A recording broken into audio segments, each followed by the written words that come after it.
Yo! What's up? This is Guardo Bikers. Nagbabalik. For today's episode, gagawin natin is unboxing. So, ito. Tadaan! Oh my God! Wow! Okay. Realme 8 5G. Yan. Ito yung bago, mas latest pa kanila sa tatlong Realme 8 na lumabas.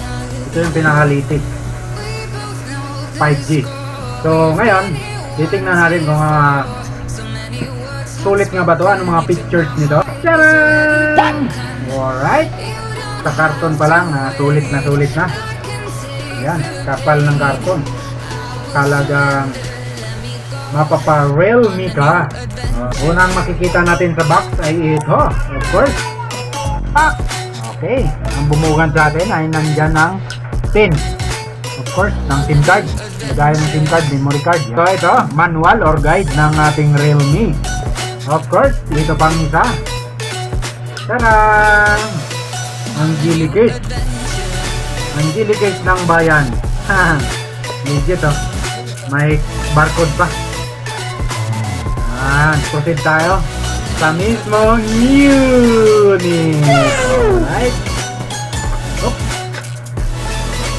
Huwag sumama lahat. So, itabi muna natin. Unahin natin tong mga kasama pa. Ito. So, may isang nitro. Mahaba na USB cord. Of course. Type-C siya. Yan. Kita nyo ba? Type-C. Kulay white. Ang adapter. Ang matikas na adapter. Realme. Yan. May ano siya. Fast charging. Mga 2 to 3 hours daw ang charging time niya. So wala na laman. Ganda ng paggawa. Ito nga pala si likod ni Realme.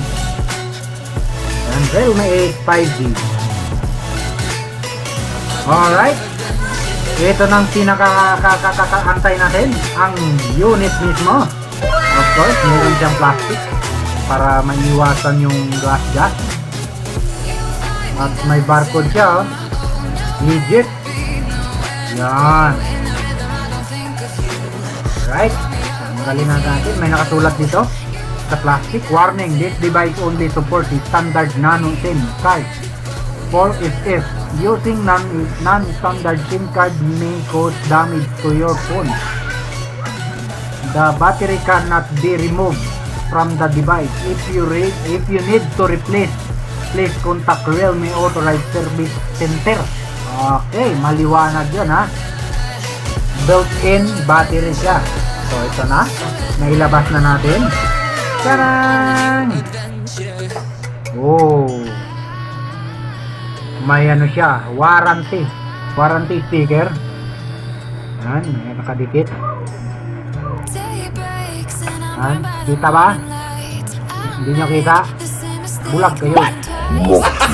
Gago! So tatanggalin natin to. Ayan, yan.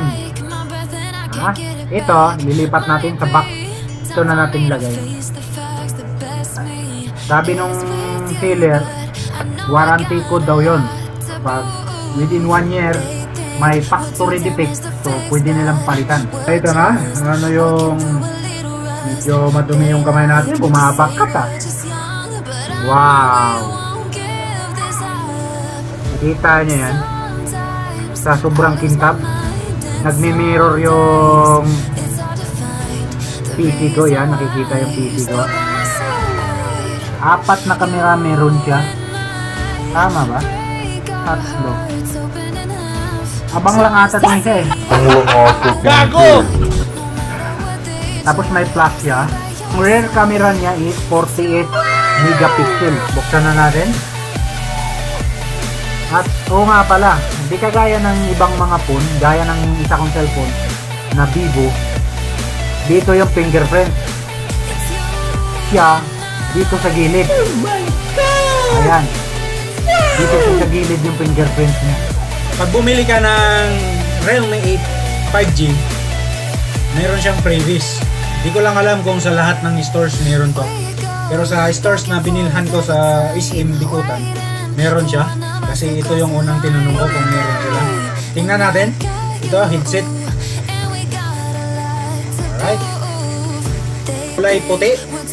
Puting-puti.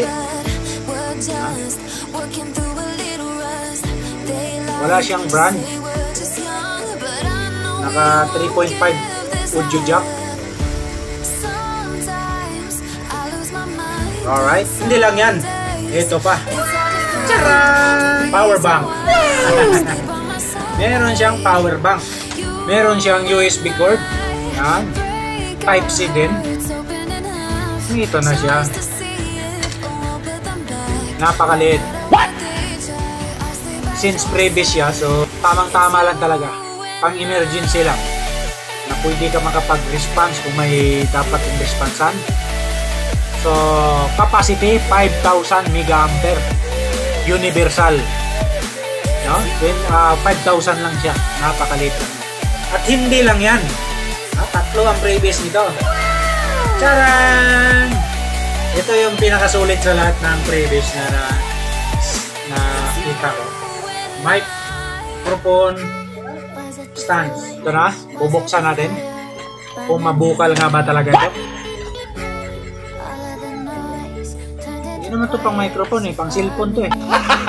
Gago! Yan ha. Pang cellphone yan eh. Tignan pa natin. Shit. Stick. Lagay natin. Hindi ito eh. Tanggalin muna natin lahat para makita. Kapit muna natin to. So ganito yan. So hindi siya pang microphone. Ito adjustan niya. So sidiin mo lang. Yan. Pasok na. Tapos ito yung adjust niya. Para hindi siya palutay-lutay. Tapos ito dito ata to. Yan. Anong function ito? Tanggalin na natin. Hahaba pa pala siya. Yan. Ganyan siya taas ba? Pwede na. Pang-office. Habang nagko-computer ka, meron kang ganito. Tapos ito yung pinaka-base niya. Ayan. Lagay na natin. Mabigat ha. Siyempre. Bakal to. Testing na natin tong Realme 8 natin. Ayos!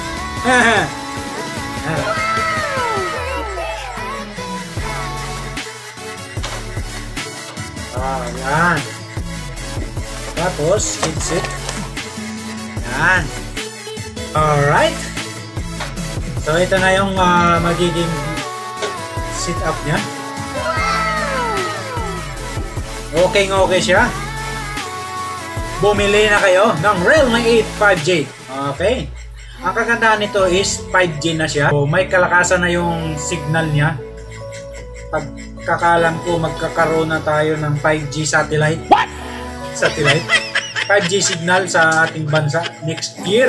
Kung bibili kayo, wag na sa 4G. Dito na kayo. Although kailangan lang talaga pag natulog kayo dito, wag niyong itabi ito kasi napakadelikado. No? Delikado sa utak natin yan. Okay. Lalo sa mga bata, bawal. Delikado. So, yan, matatapos ang ating unboxing. This is Guardo Bikers. Thank you for watching.